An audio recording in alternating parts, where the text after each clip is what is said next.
Dengarkan kisah-kisah kami. Cerita Assalamualaikum warahmatullahi wabarakatuh. Selamat datang di Cerita dari Selatan.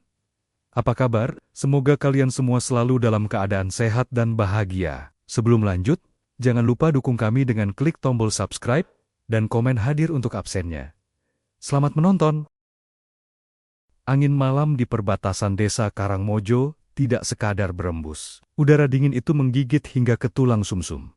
Seolah membawa pesan kematian dari rimbunnya hutan jati di sekeliling jalan aspal yang retak. Jarum jam di pergelangan tangan Damar sudah menunjuk angka 1:15 menit. Seharusnya, tidak ada lagi kehidupan yang berdenyut di jalur ini. Motor tua Honda Astrea Grand yang dikendarai pemuda itu menderu kepayahan membelah kabut tebal. Lampu depannya yang redup hanya mampu menjilat jalanan sejauh 3 meter ke depan, menyisakan sisa dunia dalam gulita pekat. Damar merapatkan jaket kulit sintetisnya yang sudah mulai mengelupas di bagian lengan. Ini adalah malam ketiga dirinya melintasi jalur tusuk sate tersebut semenjak pindah kerja ke pabrik pengolahan kayu di kecamatan sebelah. Orang-orang tua di desa sering memperingatkan soal tikungan di dekat kompleks pemakaman Sasono Mulyo. Kata mereka, tanah di sana hidup dan tidak menyukai suara bising kendaraan di atas tengah malam. Namun, logika Damar sebagai perantau yang butuh uang lembur menepis segala takhayul itu. Baginya, hantu tidak lebih menakutkan daripada tanggal tua dan dompet kosong. Suara jangkrik dan kodok yang biasanya bersehet sahutan mendadak lenyap. Kesunyian yang tidak wajar mengambil alih, hanya menyisakan deru mesin motor yang terdengar makin kasar. Tepat saat roda motor melintasi gerbang gapura makam, yang cat putihnya sudah menguning dimakan lumut. Pandangan Damar tertumbuk pada sesuatu yang janggal. Di sisi kiri jalan, tepat berbatasan dengan tembok pagar kuburan, yang roboh sebagian, sebuah cahaya terang benderang memancar. Itu bukan lampu jalan. Bukan pula sorot senter pemburu tokek. Cahaya itu berasal dari sebuah warung semi-permanen berdinding anyaman bambu. Lampu Petromax menggantung di setiap sudut, menciptakan pendaran warna oranye keemasan yang hangat, kontras sekali dengan kegelapan mencekam di sekitarnya. Asap tipis mengepul dari dalam, membawa aroma yang aneh campuran antara wangi kopi tubruk yang kuat, gorengan hangat, dan semerbak bunga melati yang menyengat. Siapa yang gila buka warung jam segini di sebelah kuburan? Batin Damar bergejolak. Keanehan tidak berhenti di situ. Warung tersebut tampak ramai. Bayangan siluet manusia terlihat duduk memenuhi bangku-bangku panjang di dalamnya. Punggung-punggung yang kaku, diam, tanpa gerakan berarti. Tidak ada suara tawa, tidak ada denting gelas beradu, bahkan tidak ada suara obrolan layaknya warung kopi pada umumnya. Keramaian itu bisu, senyap yang memekakan telinga. Damar hendak memutar gas lebih dalam untuk segera menjauh. Namun nasib berkata lain. Mesin motornya mendadak tersendat, brebet, brebet, dan mati total. Keheningan malam seketika menyergap, membuat bulu kuduk di leher belakang Damar meremang. Pemuda itu mencoba menekan starter berkali-kali. Nihil. Mengengkol pedal kaki pun percuma. Mesin besi itu membatu, seolah energinya disedot habis oleh sesuatu yang tak kasat mata. Sekarang, Damar terjebak. Di sebelah kanannya adalah hutan jati yang gelap gulita. Sementara di kirinya, hanya berjarak 10 meter, berdiri warung misterius itu. Cahaya Petromax dari warung seolah memanggil-manggil, menawarkan perlindungan semu dari dinginnya malam. Rasa lapar yang sejak sore ditahan, mendadak memberontak. Aroma pisang goreng dan kopi dari arah warung menyusup masuk ke hidung, memancing air liur, mengalahkan rasa takut yang sempat muncul. Logika manusianya kembali mengambil alih. Mungkin itu warung singgah bagi para sopir truk lintas provinsi. Keramaian yang bisu itu mungkin karena mereka semua terlalu lelah untuk bicara. Dengan napas berat, Damar menuntun motornya menepi. Langkah kakinya terasa berat, seolah tanah yang dipijaknya memiliki daya hisap. Semakin dekat jarak terkikis, semakin jelas bangunan warung itu terlihat. Sederhana, namun sangat bersih. Tidak ada debu sedikit pun di tiang bambunya. Seakan baru saja dibangun sore tadi. Di depan pintu masuk, tergantung sebuah kain mori putih lusuh sebagai tirai, bergoyang pelan, meski tidak ada angin. Damar menelan ludah, menyingkirkan keraguan. Didorong oleh perut yang keroncongan, dan harapan bisa meminjam obeng untuk membetulkan busi motor, tangan pemuda itu menyibak tirai.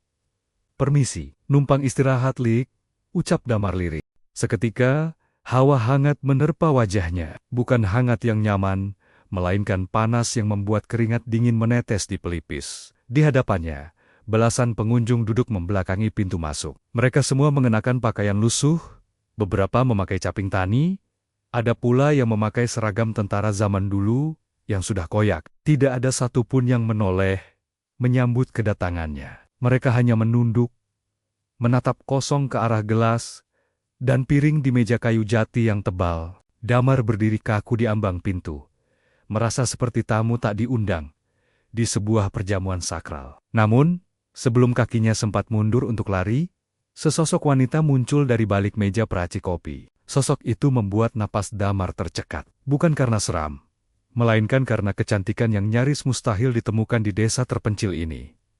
Angin malam di perbatasan desa Karangmojo tidak sekadar berembus. Udara dingin itu menggigit hingga ke tulang sumsum, seolah membawa pesan kematian dari rimbunnya hutan jati di sekeliling jalan aspal yang retak. Jarum jam di pergelangan tangan Damar sudah menunjuk angka 1:15 menit. Seharusnya tidak ada lagi kehidupan yang berdenyut di jalur ini. Motor tua Honda Astrea Grand yang dikendarai pemuda itu menderu kepayahan membelah kabut tebal. Lampu depannya yang redup hanya mampu menjilat jalanan sejauh 3 meter ke depan, menyisakan sisa dunia dalam gulita pekat. Damar merapatkan jaket kulit sintetisnya yang sudah mulai mengelupas di bagian lengan. Ini adalah malam ketiga dirinya melintasi jalur tusuk sate tersebut semenjak pindah kerja ke pabrik pengolahan kayu di kecamatan sebelah. Orang-orang tua di desa sering memperingatkan soal tikungan di dekat kompleks pemakaman Sasono Mulyo.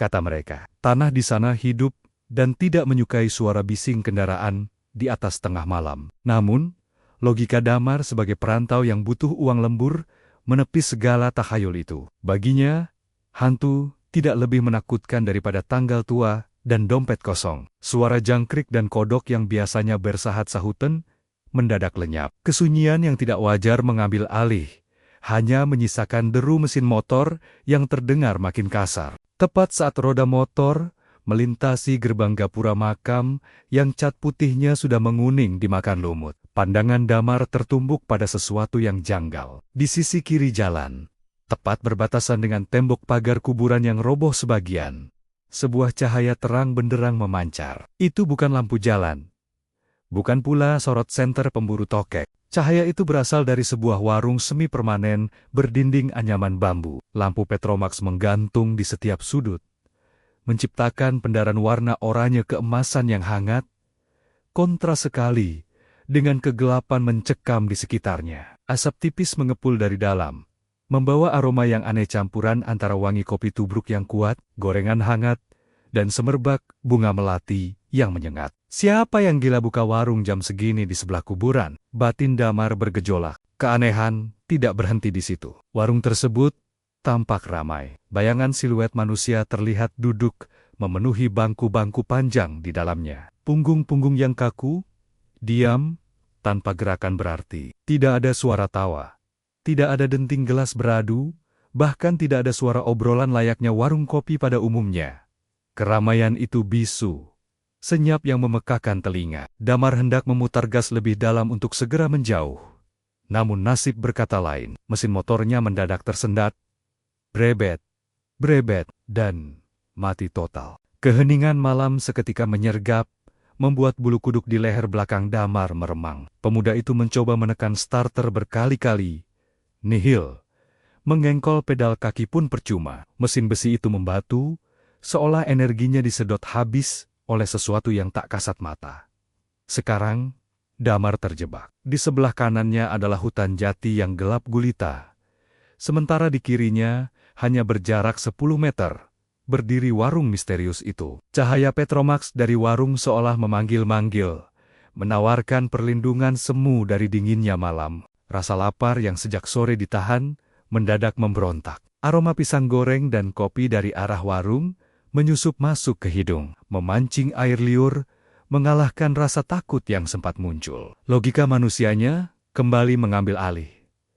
Mungkin itu warung singgah bagi para sopir truk lintas provinsi. Keramaian yang bisu itu mungkin karena mereka semua terlalu lelah untuk bicara. Dengan napas berat, Damar menuntun motornya menepi. Langkah kakinya terasa berat, seolah tanah yang dipijaknya memiliki daya hisap. Semakin dekat jarak terkikis, semakin jelas bangunan warung itu terlihat. Sederhana, namun sangat bersih. Tidak ada debu sedikit pun di tiang bambunya. Seakan baru saja dibangun sore tadi. Di depan pintu masuk, tergantung sebuah kain mori putih lusuh sebagai tirai, bergoyang pelan, meski tidak ada angin. Damar menelan ludah, menyingkirkan keraguan. Didorong oleh perut yang keroncongan, dan harapan bisa meminjam obeng untuk membetulkan busi motor, tangan pemuda itu menyibak tirai.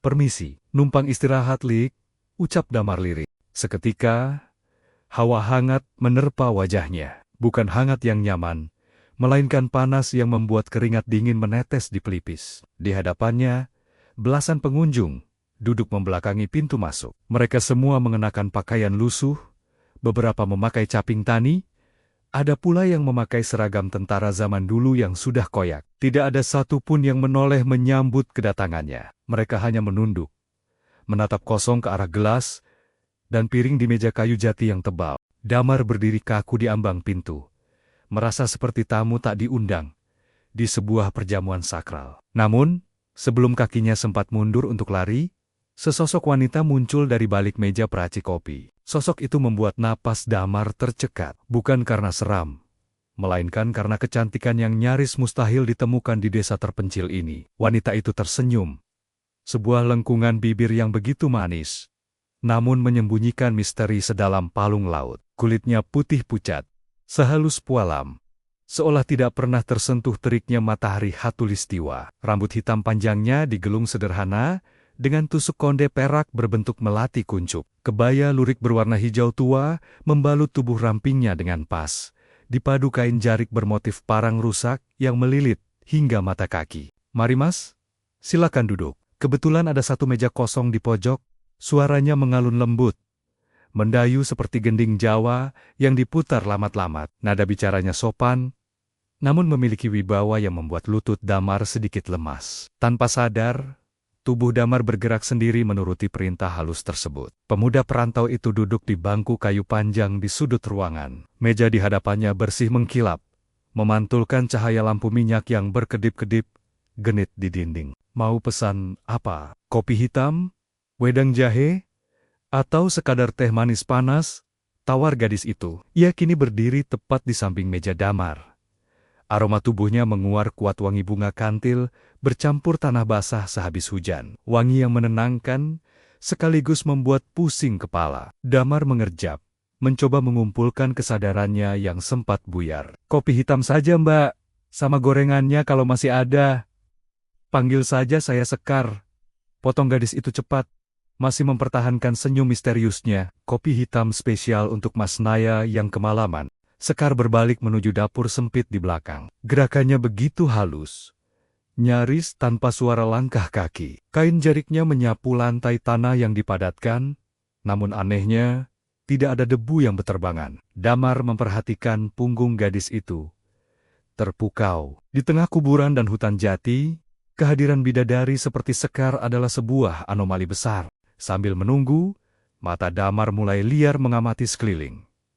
Perasaan ganjil kembali menyusup. Para pelanggan lain di warung itu, banner-banner patung hidup. Di meja sebelah, seorang bapak tua dengan pakaian surjan lusuh memegang gelas kopinya erat-erat, namun tidak pernah mengangkatnya ke bibir. Di sudut lain, seorang wanita dengan rambut terurai menutupi wajah, hanya diam menghadap piring berisi nasi yang mengepul, tanpa menyentuh sendoknya. Udara di dalam warung terasa padat dan berat. Tidak ada suara nyamuk, lalat, atau serangga malam lainnya yang biasanya mengerubungi lampu. Hanya ada suara gelotak pelan dari arah dapur tempat Sekar meracik minuman. "Ini mas, silakan dinikmati." Tiba-tiba Sekar sudah kembali, meletakkan segelas kopi hitam pekat yang asapnya membumbung tinggi dan sepiring pisang goreng panas. Kehadirannya yang tiba-tiba tanpa suara langkah membuat Damar tersentak kaget. "Terima kasih Mbak Sekar," ujar Damar canggung.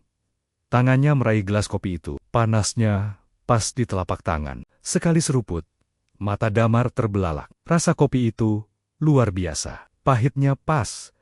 Ada jejak rasa manis gula aren, dan sedikit sensasi rempah yang menghangatkan tenggorokan hingga ke perut. Rasa lelah dan kantuk yang tadi menggelayut seketika sirna, digantikan oleh gelombang energi yang aneh. "Enak sekali, Mbak. Belum pernah saya minum kopi senikmat ini," puji Damar jujur. Ia menyambar satu pisang goreng dan menggigitnya. Renyah, manis, lumer di mulut. Sekar duduk di bangku kosong di seberang meja Damar, menopang dagu dengan tangan halusnya. Mata hitam legam gadis itu menatap Damar intens, seolah sedang meneliti jiwa pemuda itu. "Syukurlah kalau Mas suka, jarang ada orang baru yang mampir ke sini. Biasanya hanya pelanggan tetap," jawab Sekar. Tatapannya tidak lepas dari wajah Damar. "Memangnya buka sampai jam berapa, Mbak? Daerah sini kan sepi banget kalau malam, apalagi sebelah makam." Damar mencoba membuka obrolan, meski hatinya masih bertanya-tanya tentang para pelanggan bisu di sekeliling mereka. "Kami buka selagi ada yang butuh tempat singgah," jawab Sekar diplomatis. "Malam atau siang, bagi kami sama saja. Yang penting tamu senang, kenyang, dan betah." Kata terakhir diucapkan dengan penekanan yang berbeda. Ada nada posesif yang tersirat. Damar merasakan desiran aneh di dadanya saat menatap mata Sekar. Mata itu seperti pusaran air gelap yang menarik siapa saja untuk tenggelam ke dalamnya. Cantik, memikat, namun memancarkan kesedihan purba. "Motor Mas mogok ya?" tanya Sekar tiba-tiba, memecah lamunan Damar. "Iya, Mbak. Tiba-tiba mati pas di depan gapura makam, padahal bensin full. Baru servis minggu lalu," keluh Damar sambil menghabiskan sisa kopinya. "Mungkin memang disuruh mampir," celetuk Sekar sambil terkekeh pelan. Suara tawanya merdu, namun membuat para pelanggan lain di ruangan itu tampak bergerak gelisah di tempat duduk mereka. Bahu mereka menegang, seiring tawa Sekar menggema. Damar tidak menyadari perubahan kecil pada pengunjung lain itu. Ia terlalu sibuk menikmati suguhan di hadapannya. Anehnya, semakin banyak ia makan dan minum, rasa laparnya bukannya hilang, malah semakin menjadi-jadi. Ia merasa ingin memakan semua yang ada di warung itu. Pisang goreng di piring habis dalam sekejap. Mau tambah lagi?" tawar Sekar, seolah bisa membaca pikiran rakus yang mulai tumbuh di benak Damar. "Boleh, Mbak, kalau ada nasi rame sekalian?" "Saya lapar sekali rasanya," pinta Damar tanpa malu-malu. Logikanya perlahan tumpul. Ia lupa tujuan awalnya untuk segera pulang. Ia lupa pada motornya yang mogok di luar. Yang ia inginkan hanyalah tetap duduk di sana, ditemani cahaya oranye yang hangat dan senyum Sekar yang memabukkan. Sekar bangkit berdiri. Sebelum berbalik ke dapur, tangan dingin gadis itu sempat menyentuh punggung tangan Damar sekilas. Sentuhan itu sedingin es, kontras dengan udara warung yang hangat. "Tunggu sebentar ya, Mas Damar. Akan saya buatkan yang spesial, supaya Mas Damar selalu ingat jalan kembali ke sini."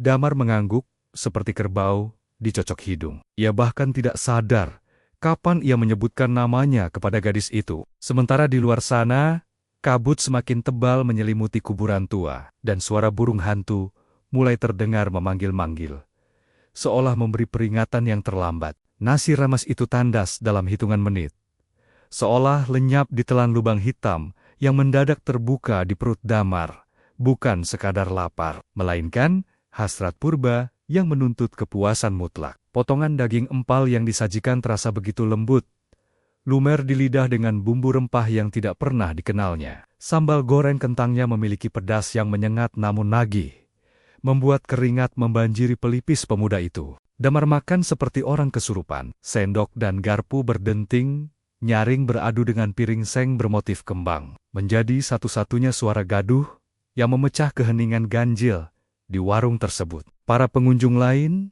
masih terpaku dalam diam, namun kini sudut mata mereka seolah melirik serentak ke arah meja di pojok, mengawasi setiap suapan yang masuk ke mulut si manusia perantau. Sekar duduk tenang di seberang, Dagunya bertumpu pada kedua tangan yang pucat. Senyum ganjil itu tak pernah luntur. Mata gadis itu berkolat-kilat, memantulkan cahaya Petromax. Menatap Damar dengan campuran rasa iba dan kegembiraan yang sulit diartikan. "Sudah kenyang, Mas?" tanya Sekar lembut saat Damar meletakkan sendok terakhirnya. Damar bersendawa keras, lalu buru-buru menutup mulut karena malu. "Wah, luar biasa, Mbak. Saya tidak bohong. Ini masakan paling enak yang pernah saya makan seumur hidup." Warung di kota saja kalah. Tubuh Damar terasa berat, namun pikirannya melayang ringan. Ada rasa kantuk yang nyaman menyerang, seolah beban hidup sebagai buruh pabrik kayu terangkat seketika. Damar merogoh saku celana jeansnya, menarik dompet kulit sintetis yang sudah butut. Dikeluarkannya selembar uang berwarna biru 50 ribuan. "Ini, Mbak, kembaliannya ambil saja buat tip, kopi sama nasinya benar-benar juara." Sekar tidak menyentuh uang itu. Pandangannya justru jatuh pada lembaran kertas bernilai tukar itu dengan tatapan jijik. Seolah Damar baru saja menyodorkan sampah busuk di atas meja yang suci. "Simpan saja kertas itu, Mas Damar. Di sini tidak laku," tolak Sekar halus, namun tegas. Tangannya mendorong pelan, tangan Damar menjauh. Damar mengernyit bingung. "Loh, terus saya bayar pakai apa? Masa gratis?" "Saya nggak enak, Mbak." Gadis itu memiringkan kepala. Rambut hitam panjangnya jatuh menutupi sebagian bahu. "Kami tidak mencari kekayaan duniawi. Mas Damar mampir saja, saya sudah senang. Tapi kalau Mas memaksa ingin memberi sesuatu." Jari telunjuk Sekar yang lentik menunjuk ke arah saku kemeja flanel Damar. Di sana, terselip sebuah koin tembaga tua. Uang pecahan Rp100 tahun 1970. Bergambar rumah gadang yang kebetulan Damar temukan di laci kosan. Barunya dan ia bawa sebagai jimat keberuntungan iseng. "Koin itu, saya suka bunyinya kalau jatuh," pinta Sekar. Permintaan yang aneh. Namun, logika Damar sudah tumpul tertimbun rasa kenyang yang memabukkan. Tanpa banyak tanya, ia menyerahkan koin kuno yang tak laku itu. Sekar menerimanya dengan mata berbinar, menggenggam logam dingin itu erat-erat seolah mendapatkan permata paling berharga. "Terima kasih, Mas. Ini sudah lebih dari cukup," bisik gadis itu. "Sekarang pulanglah. Sebentar lagi, subuh. Hutan ini tidak ramah bagi mereka yang terlalu lama terjaga." Damar mengangguk patuh. Ia bangkit berdiri. Kakinya sedikit sempoyongan seperti orang mabuk anggur. Saat ia melangkah keluar menyingkap tirai mori, angin malam yang dingin kembali menampar wajahnya. Namun kali ini, tubuhnya terasa hangat dari dalam. Ajaibnya, motor Astrea Grand yang tadi mogok total kini menyala hanya dalam sekali engkol. Suara mesinnya terdengar halus, seakan baru saja diservis mekanik handal. Damar menoleh sekali lagi ke arah warung. Sekar berdiri di ambang pintu, melambaikan tangan perlahan. Di belakangnya, cahaya warung itu tampak meredup, seolah hendak tidur. Damar memacu motornya, pulang. Sepanjang jalan, rasa masakan Nyi Sekar masih tertinggal di langit-langit mulut, menjadi candu yang mulai mengakar di sel-sel darahnya. Ia tidak sadar, koin yang ia berikan tadi bukan sekadar alat bayar, melainkan sebuah ikatan kontrak tak kasat mata. Sesampainya di kamar kos yang sempit dan pengap, Damar langsung terlelap tanpa melepas sepatu. Dalam tidurnya, ia bermimpi berjalan di taman penuh bunga melati, digandeng oleh wanita berkebaya hijau yang berbisik memanggil namanya berulang kali. Paginya, neraka kecil dimulai. Damar terbangun dengan perut melilit hebat. Rasa lapar yang menyerang kali ini jauh lebih buas daripada sebelumnya. Ia buru-buru membeli bubur ayam di depan pabrik sebelum masuk shift pagi. Namun, begitu suapan pertama bubur itu menyentuh lidah, Damar langsung memuntahkannya. Hambar, bubur itu terasa seperti adukan semen basah. Teh manis yang ia pesan terasa seperti air comberan. Damar mencoba membeli roti, gorengan, hingga nasi padang saat jam istirahat siang. Semuanya nihil. Lidahnya menolak segala jenis makanan manusia. Semuanya terasa busuk, basi, atau tawar sama sekali. Hanya satu rasa yang terbayang di otaknya. Nasi rames dan kopi hitam buatan Sekar sepanjang hari itu. Damar bekerja seperti mayat hidup. Wajahnya pucat, keringat dingin mengucur, dan tangannya gemetar. Pikirannya tidak fokus pada kayu gelondongan yang harus dipotong, melainkan melayang ke tikungan gelap di sebelah kuburan tua. Ia merindukan warung itu. Ia membutuhkan warung itu. Damar sadar, malam nanti ia harus kembali ke sana. Bukan lagi karena kebetulan, tapi karena keharusan. Matahari bersinar terik tepat di atas ubun-ubun, memanggang aspal jalanan desa Karangmojo hingga uap panas menguar, menciptakan fatamorgana air di kejauhan. Damar memacu motornya dengan kecepatan tinggi, melawan rasa lemas yang mendera tubuhnya karena belum makan seharian. Jam istirahat pabrik masih tersisa 1 jam. Alih-alih tidur di mes karyawan, Damar nekat berkendara menuju lokasi semalam. Rasa penasaran bercampur lapar yang menyiksa memaksanya untuk membuktikan apakah warung itu buka di siang hari. Sekar bilang mereka buka selagi ada yang butuh, bukan? Jalanan siang hari tampak jauh berbeda. Tidak ada kabut, tidak ada suara burung hantu, hanya suara serangga tonggeret yang bising dari arah hutan jati. Damar memperlambat laju motornya saat mendekati gapura makam Sasono Mulyo. Jantungnya berdegup kencang. Matanya menyisir sisi kiri jalan, mencari bangunan bambu dengan tirai kain mori putih. Namun, yang ia temukan hanyalah kehampaan. Damar mengerem mendadak, ban motornya berdecit menggesek aspal panas. Ia turun dan melepas helm, matanya membelalak tak percaya. Di lokasi tempat semalam ia memarkir motor, tempat ia duduk menikmati kopi dan nasi rames, tidak ada apa-apa selain semak belukar setinggi pinggang orang dewasa. Tidak ada tiang bambu, tidak ada meja kayu, tidak ada bekas pembakaran arang ataupun sampah plastik sisa jualan. Yang ada hanya sebuah pohon beringin raksasa yang akar gantungnya menjuntai hingga ke tanah, seolah yari-yari raksasa yang hendak mencengkeram bumi. Di bawah pohon itu, terdapat gundukan tanah mungil yang dikelilingi batu kali. Tampak seperti petilasan tua yang sudah lama dilupakan. Mustahil, desis Damar. Ia melangkah mendekat, menyingkirkan ilalang dengan kakinya. Semalam, aku duduk di sini. Aku makan di sini. Bekas ban motorku pun harusnya masih ada. Tanah itu lembab dan berbau lumut. Tidak ada tanda-tanda kehidupan manusia modern pernah menyentuh area itu dalam waktu dekat. Bulu kuduk Damar meremang di siang bolong. Apakah ia berhalusinasi? Tapi rasa kenyang semalam itu nyata. Koin di sakunya yang hilang juga nyata. Sedang cari apa, Le? Siang-siang, kok bengong di bawah demit? Sebuah suara serak dan berat mengejutkan Damar, hingga ia nyaris melompat. Damar berputar cepat. Di dekat gapura makam, berdiri seorang pria tua kurus kering. Kulitnya hitam legam, terbakar matahari, rambutnya putih semua tertutup, belangkon batik yang sudah kusam. Pria tua itu memegang sapu lidi, menatap Damar dengan sorot mata tajam menghunus, seolah bisa melihat isi perut pemuda itu. Anu Mbah, saya cari warung, jawab Damar gagap. Warung? Pria tua itu tertawa.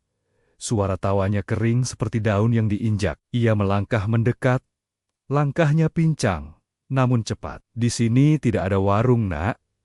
Dari zaman Belanda sampai sekarang, tempat ini isinya cuma lelembut dan mayat. Damar menelan ludah. Tapi semalam ada, Mbah. Sumpah, warung kopi. Penjaganya perempuan muda, cantik, namanya Sekar. Ramai sekali pengunjungnya. Raut wajah pria tua itu berubah drastis. Tawa keringnya lenyap, digantikan oleh ekspresi siaga. Ia mendekatkan wajahnya ke arah Damar, mengendus udara di sekitar tubuh pemuda itu, layaknya seekor anjing pelacak. Bau melati, gumam pria tua itu. Matanya memicing ngeri, dan bau tanah kubur yang basah. Basuro, nama juru kunci makam itu, mencengkeram pergelangan tangan Damar dengan kekuatan yang mengejutkan untuk ukuran orang setua itu. Cengkeramannya panas. Dengar baik-baik anak muda. Namaku Suro. Aku yang jaga makam ini sudah 50 tahun. Apa yang kamu lihat semalam itu bukan warung. Dan apa yang kamu makan? Mbah Suro menunjuk perut. Damar dengan ujung sapu lidinya. Bukan makanan manusia. Maksud Mbah apa? Makanannya enak. Saya kenyang, bantah Damar, meski hatinya mulai gentar. Penolakan adalah benteng terakhir kewarasannya. Enak karena lidahmu sudah ditipu ilusi, bentak Mbah Suro galak. Itu pasar dedemit.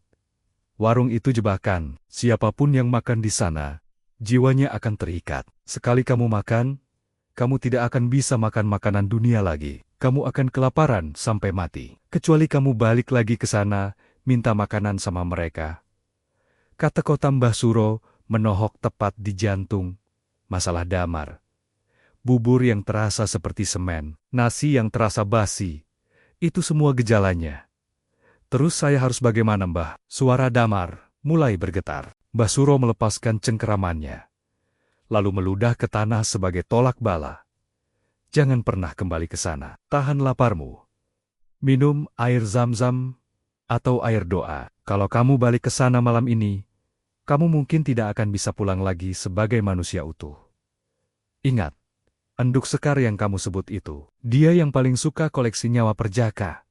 Tanpa menunggu jawaban, Mbah Suro berbalik badan, menyeret kakinya yang pincang masuk kembali ke area pemakaman, meninggalkan Damar yang terpaku di pinggir jalan. Matahari masih bersinar terik, namun Damar merasa dunianya perlahan meredup. Larangan Mbah Suro terdengar logis, namun perutnya kembali bergejolak hebat, mengirimkan sinyal rasa sakit yang luar biasa. Bayangan wajah Sekar dan aroma kopi itu menari-nari di pelupuk matanya, lebih menggoda daripada ketakutan akan kematian. Damar menatap pohon beringin besar itu sekali lagi. Di antara akar-akarnya yang gelap, ia seolah melihat sekelebat kain hijau menghilang. Undangan makan malam sudah disebar. Dan Damar tahu, ia tidak punya kekuatan untuk menolaknya. Malam kembali jatuh memeluk desa Karangmojo, membawa serta dingin yang menusuk hingga ke sumsum tulang. Bagi Damar, pergantian hari ini bukan sekadar rotasi waktu, melainkan sebuah siksaan fisik yang tak tertahankan. Perut pemuda itu melilit hebat, seolah ada ratusan pisau silet yang mengiris dinding lambungnya dari dalam. Keringat dingin sebesar biji jagung terus membanjiri pelipis, membasahi bantal di kamar kos yang pengap. Segala upaya telah dicoba, meminum air galon hingga kembung, memaksakan roti tawar masuk ke tenggorokan, bahkan mencoba menelan nasi putih hangat. Namun, reaksi tubuhnya tetap sama, penolakan total. Makanan manusia terasa seperti bangkai busuk di lidahnya. Muntah demi muntah hanya menyisakan cairan kuning pahit dan tubuh yang semakin lemas gemetar. Peringatan Mbah Suro siang tadi terngiang samar di kepala, beradu dengan insting bertahan hidup yang semakin liar. Logika waras Damar perlahan runtuh, digerogoti rasa lapar purba yang menuntut suguhan dari warung itu. Tepat pukul 12 malam, pertahanan lelaki perantau itu jebol. Dengan sisa tenaga yang ada, Damar menyambar jaket, menyeret langkah gontai menuju motor Astrea Grand miliknya. Kendaraan tua itu menderu memecah keheningan desa, melaju membelah kabut tebal, menuju perbatasan makam Sasono Mulyo. Tidak ada lagi rasa takut akan hantu atau demit. Yang ada hanya hasrat untuk makan. Sesampainya di tikungan keramat itu, pemandangan yang dinanti akhirnya muncul. Di bawah naungan pohon beringin raksasa, warung tenda bambu itu berdiri megah, bermandikan cahaya Petromax oranye yang hangat dan mengundang. Aroma kopi tubruk dan bumbu rempah magis langsung menyergap indera penciuman, seolah tangan gaib yang menarik paksa Damar untuk mendekat. Warung itu penuh sesak, lebih ramai dari malam sebelumnya. Damar melangkah masuk dengan tergesa, tak peduli pada tatapan kosong para pengunjung lain. Matanya liar mencari satu sosok. "Selamat datang kembali, Mas Damar," sapa suara merdu itu. Sekar berdiri di balik meja saji, tersenyum manis, seolah sudah menduga kedatangan tamu spesialnya. Malam ini, gadis itu mengenakan kebaya bludru hitam dengan selendang merah darah, membuatnya tampak semakin anggun, sekaligus mengerikan. "Saya lapar, Mbak, lapar sekali," rintih Damar. Suaranya parau dan menyedihkan. Tanpa banyak bicara, Sekar menunjuk meja kosong di sudut ruangan, tempat yang sama seperti kemarin. "Duduklah, sudah saya siapkan rawon setan kesukaan para raja." Damar menurut. Tak lama, semangkuk besar kuah hitam pekat dengan potongan daging tebal tersaji di hadapannya. Tanpa permisi, tangan gemetar si pemuda langsung menyendok kuah panas itu ke mulut. Nikmat, Rasa sakit di perut seketika sirna, digantikan gelombang kenikmatan yang meledak di lidah. Daging itu begitu empuk, bumbunya meresap sempurna. Damar makan dengan rakus, mengabaikan panas yang melepuh di langit-langit mulut. Ia seperti orang yang baru ditemukan setelah terdampar di gurun pasir berhari-hari. Namun, di tengah pesta pora itu, sebuah insiden kecil terjadi. Sendok logam yang dipegang Damar licin oleh minyak kuah rawon terlepas dari genggaman dan jatuh berdenting keras ke lantai tanah. Tring! Suara itu terdengar sangat nyaring di tengah kebisuan warung yang ganjil. Damar menghela napas panjang, menundukkan kepala, dan membungkuk untuk memungut sendok tersebut di kolong meja. Gerakan itu membekukan waktu. Saat kepalanya berada di bawah meja, pandangan Damar tak sengaja menyapu area kaki para pelanggan di meja sebelahnya. Meja itu diduduki oleh 3 orang pria berseragam serdadu lusuh yang sejak tadi diam membisu menghadap gelas kopi. Jantung Damar berhenti berdetak sesaat, napasnya tercekat di tenggorokan. Di bawah meja itu, tidak ada apa-apa. Kosong, ujung celana seragam para serdadu itu menggantung begitu saja di udara, sekitar 10 cm dari permukaan tanah. Kaki mereka pucat, transparan, dan tidak menapak bumi. Beberapa bahkan tidak memiliki telapak kaki sama sekali.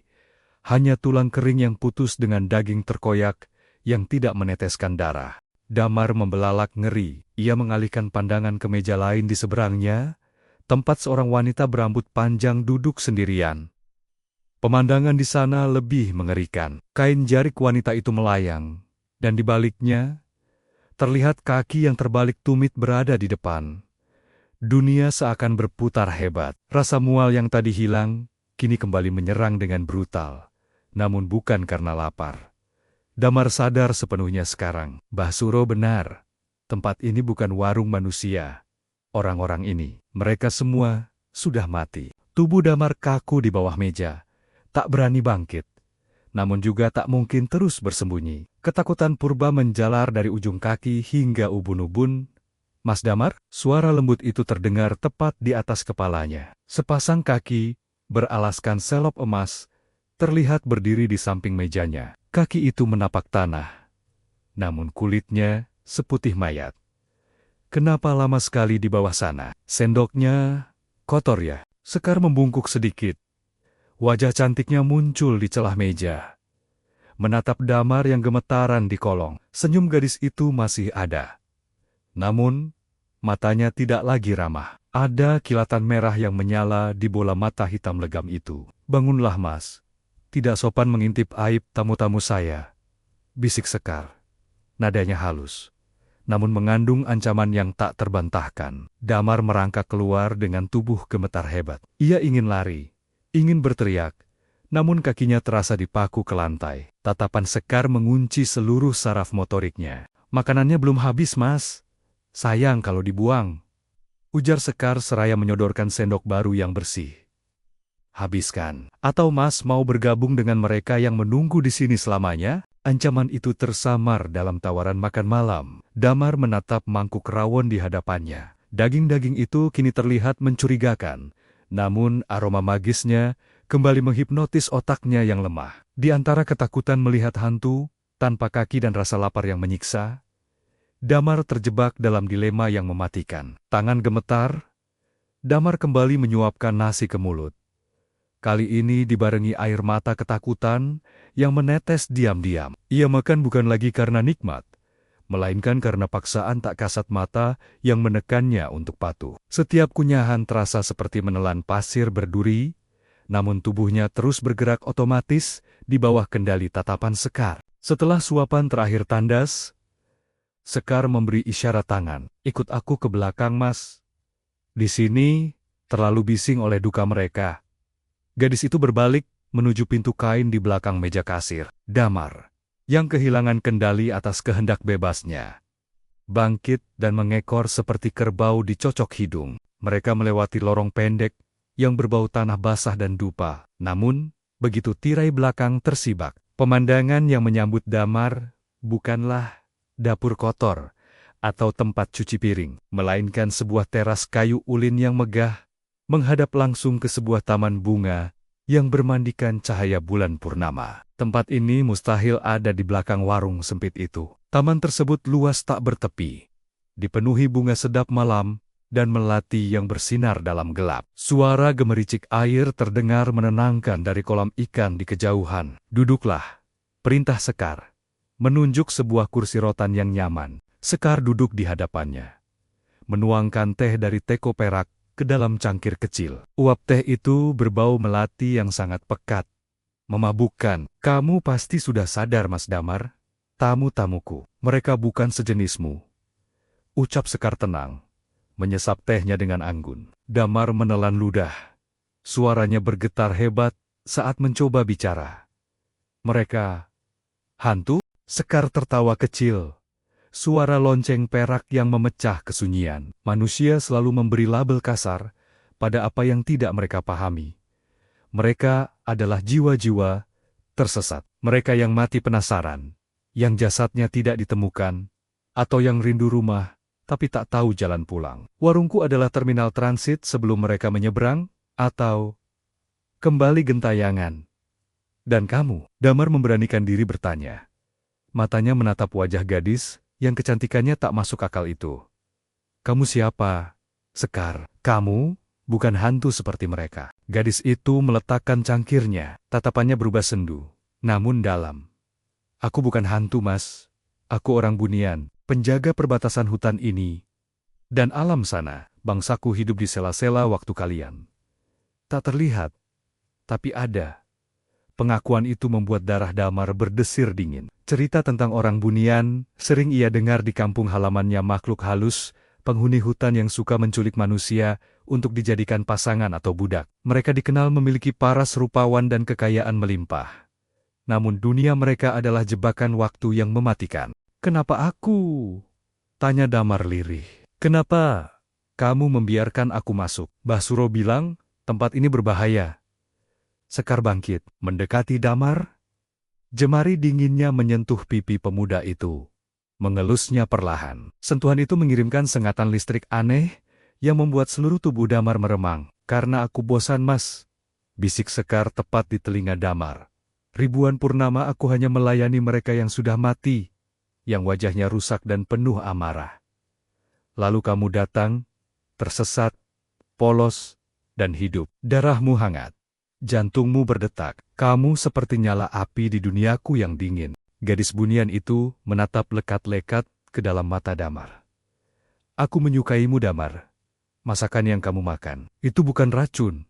Itu adalah saripati tanah kami. Itu cara agar tubuhmu bisa beradaptasi di sini, agar kamu tidak perlu pulang ke dunia yang bising dan menyakitkan itu. Damar terperangah. Rayuan itu begitu halus, namun mematikan. Ada bagian kecil di hati Damar yang merasa tersanjung dicintai oleh makhluk seindah Sekar. Namun, bagian lain dari logikanya menjerit histeris. Ia ingat ibunya di kampung, ia ingat si Tania mengumpulkan uang untuk renovasi rumah. Tapi, aku manusia, Sekar.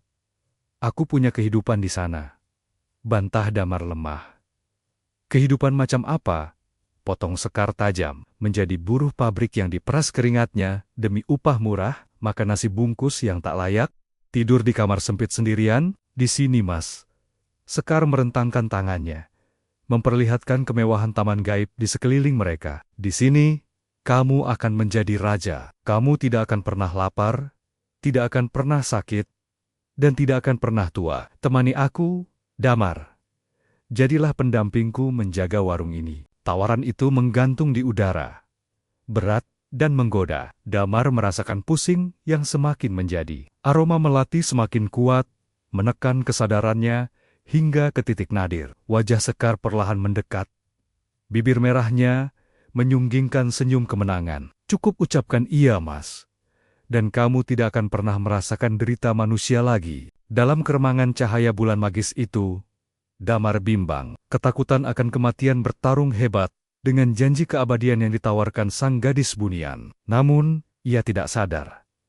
Di balik punggung Sekar, bayangan gadis itu tidak membentuk siluet manusia, melainkan bentuk mengerikan dengan tanduk dan cakar yang memanjang, siap menerkam mangsanya yang lengah. Jebakan telah terpasang sempurna, dan Damar sudah melangkah terlalu jauh ke dalam sarang laba-laba ini.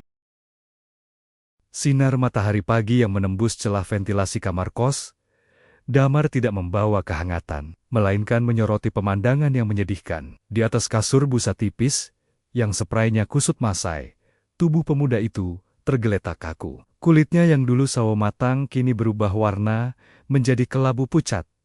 Mirip warna abu sisa pembakaran jenazah. Damar terbangun dengan sentakan kasar, seolah jiwanya baru saja dilempar paksa kembali ke dalam raga. Napasnya memburu, berbunyi grok-grok, seperti ada cairan kental yang menyumbat paru-paru. Uhuk, batuk hebat, mengguncang dadanya. Damar merangkak ke tepian kasur, meraih ember plastik di dekat pintu, dan memuntahkan isi perutnya. Bukan sisa nasi rawon atau kopi nikmat yang keluar, melainkan gumpalan tanah hitam basah, bercampur lendir pekat, bau anyir dan busuk, seketika memenuhi ruangan sempit berukuran 3 kali 3 meter itu. Lelaki perantau itu menatap nanar muntahannya sendiri. Matanya terbelalak ngeri, namun otaknya yang sudah terpapar sihir bunian masih berusaha menyangkal realita. Cuma masuk angin, ini cuma mimpi buruk, racau Damar dengan suara parau yang nyaris hilang. Ia mencoba bangkit berdiri, namun lututnya goyah, tulang-tulangnya terasa rapuh. Seakan kalsium di dalamnya telah disedot habis. Saat menyeret langkah menuju cermin lemari pakaian, pantulan di kaca retak itu membuatnya menjerit tertahan. Sosok di cermin itu bukan Damar yang gagah.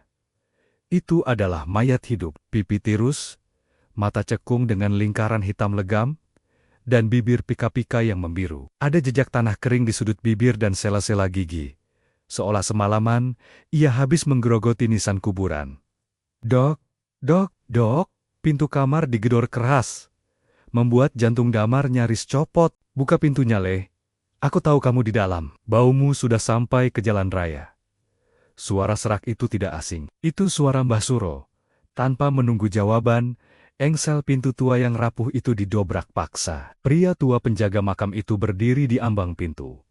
Tongkat kayu setigi hitam tergenggam erat di tangan kanannya. Wajah keriputnya menegang melihat kondisi Damar. Gusti Allah, desis Mbah Suro, segera menutup hidung dengan ujung selendang batiknya. Kamu sudah makan berapa banyak suguhan demit itu? Damar mundur ketakutan, hingga punggungnya menabrak tembok lembab. Pergi Mbah, jangan ganggu saya, nanti malam saya harus balik ke sana. Sekar menunggu. Sekar gundulmu, bentak Mbah Suro galak. Kakek itu melangkah maju, menyambar celana jeans kotor yang tergeletak di lantai celana yang dipakai Damar semalam. Dengan gerakan kasar, Mbah Suro merogoh saku celana itu dan membalikan isinya ke lantai. Lihat, buka matamu lebar-lebar.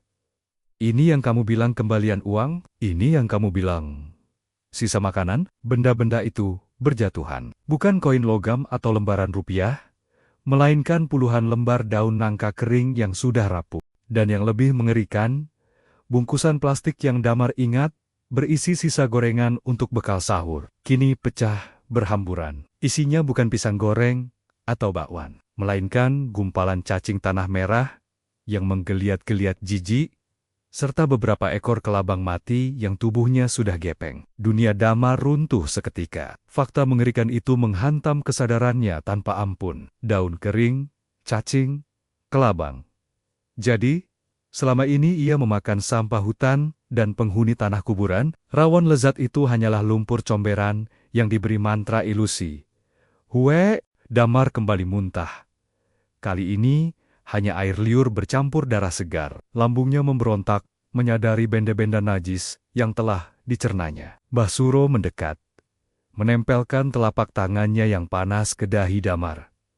Sukmamu sudah setengah terlepas. Le, raga kasarmu di sini hancur karena makan tanah. Sementara sukmamu di sana makin gemuk dimanjakan ilusi. Kalau malam ini kamu balik lagi ke sana, kamu tidak akan bangun lagi besok pagi. Kamu bakal mati dalam tidur, dan arwahmu jadi budak selamanya di warung terkutuk itu. Air mata Damar menetes, bercampur keringat dingin. Ketakutan akan kematian akhirnya mengalahkan rasa cintanya pada Sekar.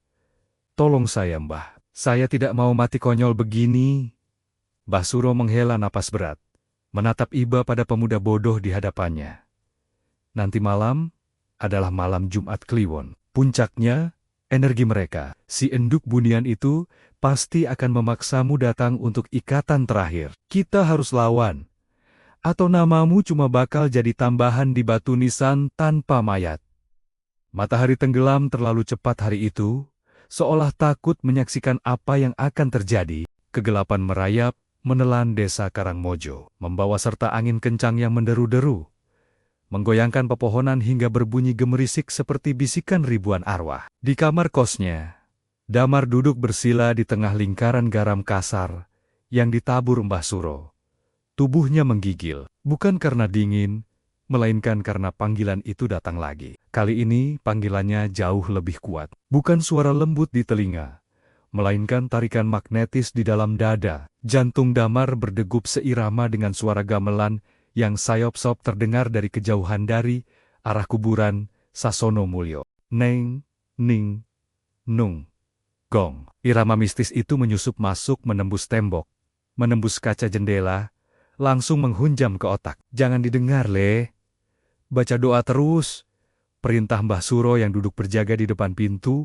Asap kemenyan mengepul tebal dari pedupaan di hadapannya. Namun, pertahanan Damar rapuh. Bayangan wajah Sekar muncul di pelupuk matanya.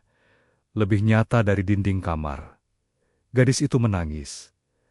Air matanya darah. Mas Damar, tega membiarkan aku sendirian? Katanya cinta, katanya mau menemani selamanya. Suara itu menyayat hati. Rasa bersalah yang tak masuk akal tiba-tiba membanjiri dada Damar. Kaki pemuda itu bergerak sendiri, mencoba berdiri, menembus batas lingkaran garam.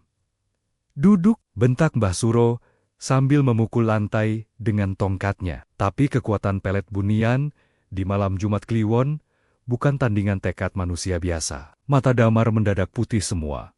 Bola matanya terbalik ke atas.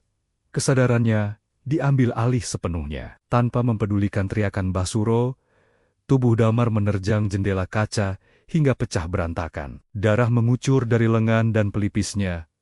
Namun rasa sakit itu tidak terasa. Ia melompat keluar, berlari kencang menuju kegelapan malam, menuju sumber suara gamelan yang memanggilnya pulang. Langkah kaki Damar membawanya kembali ke tikungan keramat itu. Pemandangan di sana telah berubah total. Tidak ada lagi warung bambu sederhana di bawah pohon beringin raksasa. Kini berdiri sebuah pendopo agung, bernuansa emas dan hijau. Janur kuning melengkung indah di pintu gerbang gaib itu. Ratusan tamu berpakaian adat keraton masa lampau, berdiri berjejer menyambut kedatangannya. Wajah mereka pucat pasi, namun bibir mereka tersenyum kaku. Di ujung pendopo, di atas pelaminan yang dihiasi ribuan bunga melati, Sekar duduk menanti. Kecantikannya malam itu tak terlukiskan kata-kata. Ia mengenakan busana pengantin Jawa, dodotan basahan, memamerkan bahu mulusnya yang bersinar di bawah cahaya bulan purnama. Ronce melati menjuntai dari sanggulnya, menebarkan aroma kematian yang manis. Damar berjalan gontai melewati karpet merah, yang ternyata basah dan lengket mirip hamparan daging mentah. Selamat datang, Kanda, sambut Sekar. Mengulurkan tangannya yang halus. Damar menerima uluran tangan itu. Dingin, sedingin es balok. Namun, ilusi di matanya menutupi segalanya. Di mata Damar, ia sedang menikahi bidadari kayangan di istana megah. Ia lupa pada Mbah Suro, lupa pada muntahan cacing, lupa pada hidupnya. Minumlah ini, sebagai tanda penyatuan dua dunia. Ucap Sekar, seraya menyodorkan cawan emas, berisi cairan merah kental. Setelah ini, kita tidak akan terpisahkan oleh waktu maupun kematian. Tangan Damar gemetar meraih cawan itu. Bibirnya sudah terbuka, siap meneguk racun manis keabadian. Namun, tepat sebelum bibir cawan menyentuh mulutnya, sebuah kilatan petir menyambar di langit. Diikuti dentuman guntur yang menggelegar. Cahaya kilat itu sesaat memantul di permukaan cairan merah dalam cawan. Dalam pantulan air itu, Damar melihat kebenaran. Ia tidak melihat wajah pengantin pria yang gagah. Ia melihat wajah tengkorak yang kulitnya meleleh, dan wanita di sampingnya. Pantulan di cairan itu bukan gadis cantik, melainkan sosok nenek tua bungkuk dengan rambut putih gimbal yang panjang menyapu lantai. dan kuku-kuku hitam runcing yang sedang mencengkeram lengannya hingga berdarah. Cairan di cawan itu bukan anggur atau tuak, melainkan darah amis yang menggelegak. Argi, Damar berteriak histeris. Kesadarannya tersentak kembali oleh horor yang terpampang di pantulan cawan. Cawan emas itu terlempar dari tangannya, tumpah membasahi gaun pengantin Sekar. Ilusi itu retak. Wajah cantik Sekar mendadak berkerut marah. Matanya yang indah berubah menjadi lubang hitam tanpa dasar. Senyum manisnya robek hingga ke telinga, memperlihatkan barisan gigi runcing seperti gergaji. "Berani kamu menolakku," jerit Sekar. Suaranya bukan lagi merdu, melainkan gabungan dari teriakan ribuan binatang buas. Angin badai seketika mengamuk di dalam pendopo. Para tamu undangan yang tadinya diam, kini berubah wujud menjadi pocong, genderuwo, dan banaspati yang menyala-nyala. Semuanya menatap Damar dengan lapar. Damar mundur teratur, tubuhnya gemetar hebat. Ia terjebak di tengah pesta pernikahan iblis, sendirian, tanpa senjata, dan pintu keluar menuju dunia manusia perlahan mulai tertutup kabut tebal. "Kamu sudah makan tanahku. Kamu sudah minum airku. Kamu milikku." Sekar melayang maju. Kukunya memanjang siap merobek jantung, mempelai prianya yang membangkang. Di detik-detik kematian yang semakin dekat sap-sap, terdengar suara azan subuh dari kejauhan, beradu dengan mantra Jawa kuno yang diteriakan Mbah Suro dari balik dimensi lain. Perang perebutan nyawa baru saja dimulai. Langit di dimensi lain itu terbelah, bukan oleh cahaya matahari, melainkan oleh sabetan energi gaib yang kasat mata, namun terasa panas, membakar kulit. Teriakan Mbah Suro dari alam manusia bergema laksana guruh, meruntuhkan pilar-pilar emas pendopo istana yang kini mulai meleleh seperti lilin, meneteskan cairan hitam berbau bangkai. "Balik, balik, durung wayahe. Pulang, pulang, belum waktunya." Suara sang juru kunci makam itu beradu dengan jeritan para makhluk halus yang kepanasan. Pesta pernikahan megah itu seketika berubah menjadi neraka. Para tamu undangan pocong dengan kain kafan hitam, genderuwo bermata api, dan wewe gombel dengan payudara menjuntai berlarian panik. Wujud asli mereka terbongkar, mengerikan dan menjijikan. Damar meringkuk di lantai yang kini berguncang hebat bak gempa bumi. Ia menutup telinga, mencoba menghalau suara gamelan yang kini terdengar sumbang dan menyayat hati. Di hadapannya, Sekar masih melayang. Wajah gadis itu berganti-ganti antara paras cantik jelita dan tengkorak hidup yang menyeramkan, mencerminkan pergulatan batin yang hebat. "Kamu menghancurkan segalanya, Damar," jerit Sekar. Air matanya mengalir deras, berubah menjadi darah, begitu menyentuh pipi. "Padahal, aku ingin melindungimu di sini. Di luar sana tubuhmu sudah rusak. Kalau kamu pulang, kamu cuma akan menderita. Aku lebih baik mati sebagai manusia daripada hidup jadi budak setan," balas Damar, mengumpulkan sisa keberaniannya. Ia merangkak mundur, menjauhi Sekar. Tiba-tiba, tanah di belakang singgasana pelaminan merekah. Sebuah bayangan hitam raksasa muncul dari dalam rekahan itu, menjulang tinggi hingga menutupi langit-langit pendopo. Hawa dingin yang dibawa sosok ini 1000 kali lebih menusuk daripada angin malam biasa. Itu adalah ayah Sekar, Raja Bunian, penguasa hutan jati. Sosok itu tidak memiliki wajah yang jelas. Hanya sepasang mata merah menyala sebesar tampah. Suaranya menggelegar, membuat dada Damar sesak napas. "Lancang, manusia hina ini menolak pemberian kita, anakku." Suara itu membuat para demit lain bersujud ketakutan. Tangan raksasa yang terbuat dari akar pohon dan asap hitam terulur, hendak menyambar tubuh kecil Damar. "Habisi dia, jadikan dia patung penjaga gerbang," perintah sang raja. Sekar tersentak. Naluri cintanya pada pemuda itu ternyata lebih kuat daripada kepatuhannya pada sang ayah. Gadis itu tahu, jika ayahnya yang turun tangan, sukma Damar tidak akan sekadar terperangkap, tapi akan disiksa dalam keabadian, hancur lebur, tanpa sisa. Saat tangan raksasa itu meluncur turun laksana palu godam, Sekar melakukan hal yang tak terduga. Ia melesat terbang, menempatkan tubuhnya di antara Damar dan serangan ayahnya. Boom! Hentaman energi itu mengenai punggung Sekar. Gadis itu terpental, jatuh berguling tepat di kaki Damar. Gaun pengantinnya robek, punggungnya mengeluarkan asap. "Sekar!" teriak Damar. Refleks ingin menolong. Sekar mendongak. Wajahnya kembali cantik sempurna, namun sangat pucat dan lemah. Ia menatap Damar dengan tatapan yang sangat manusiawi penuh kasih sayang dan kesedihan mendalam. "Lari!" bisik Sekar. Suaranya serak. "Ayahku tidak akan berhenti. Lari ke arah pohon beringin itu. Pintu gerbangnya ada di akarnya." "Tapi kamu..." "Cepat!" bentak Sekar, mendorong dada Damar dengan kekuatan telekinesis. Tubuh Damar terlempar ke belakang, melayang menjauhi pelaminan. Di sekelilingnya, istana emas itu runtuh total, berubah kembali menjadi hutan belantara yang gelap dan penuh duri. Akar-akar pohon bergerak liar seperti ular, berusaha membelit kaki Damar. Dari dunia nyata, mantra Mbah Suro terdengar makin keras, seolah memberikan jalan setapak bercahaya tipis di tengah kegelapan hutan gaib itu. Damar bangkit dan berlari. Ia berlari sekuat tenaga, mengabaikan ranting berduri yang menyabet wajah dan lengannya. Di belakangnya, terdengar raungan kemarahan sang Raja Bunian yang menggetarkan bumi. "Kembali, kau milik kami." Damar tidak menoleh. Ia hanya fokus pada satu titik cahaya di kejauhan celah, di antara akar pohon beringin raksasa. Itu adalah lubang jarum menuju kehidupannya kembali. Napas Damar hampir habis. Jantungnya berdetak begitu kencang, hingga rasanya mau meledak. Celah di akar pohon beringin itu semakin dekat, namun rintangan terakhir muncul. Puluhan tenggen-tenggen pucat menyembul dari dalam tanah, mencengkeram pergelangan kaki Damar, menahannya agar tidak bisa melangkah lebih jauh. Damar terjatuh keras. Kukunya mencakar tanah, berusaha menyeret tubuhnya maju, tapi cengkeraman miat-miat tak terlihat. Itu terlalu kuat. Ia terjebak.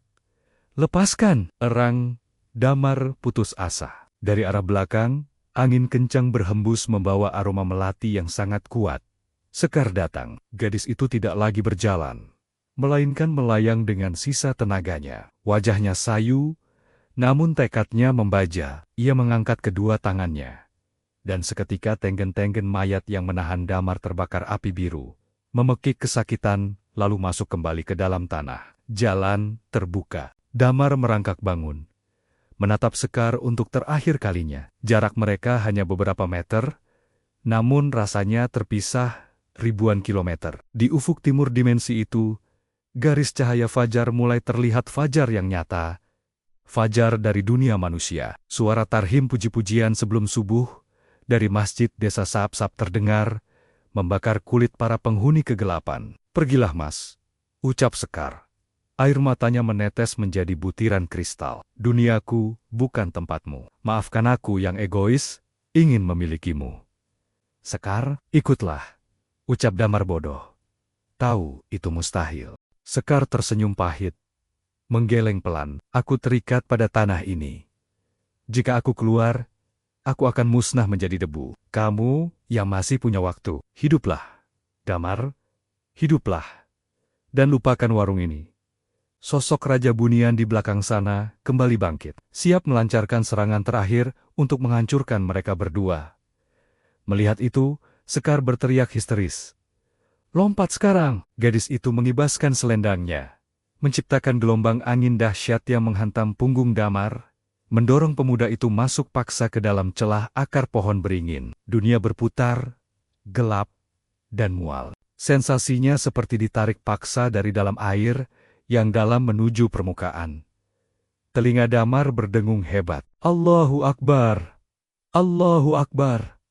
Suara azan subuh meledak di telinganya. Mata Damar terbuka lebar. Ia terperanjat bangun, duduk tersengal-sengal.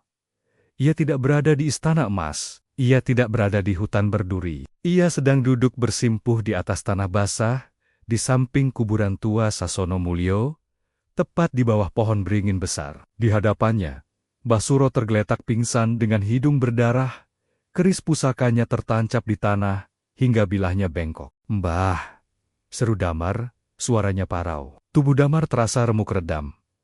Saat ia mencoba berdiri, kaki kirinya mati rasa. Ia melihat ke bawah. Pergelangan kaki kirinya memiliki bekas luka bakar hitam yang melingkar. Jejak cengkeraman terakhir dari dunia sana. Kaki itu kini layu, mengecil, dan bengkok permanen. Damar merangkak mendekati Mbah Suro, mengguncang tubuh kakek itu. Mbah Suro mengerang pelan, membuka matanya yang sayu.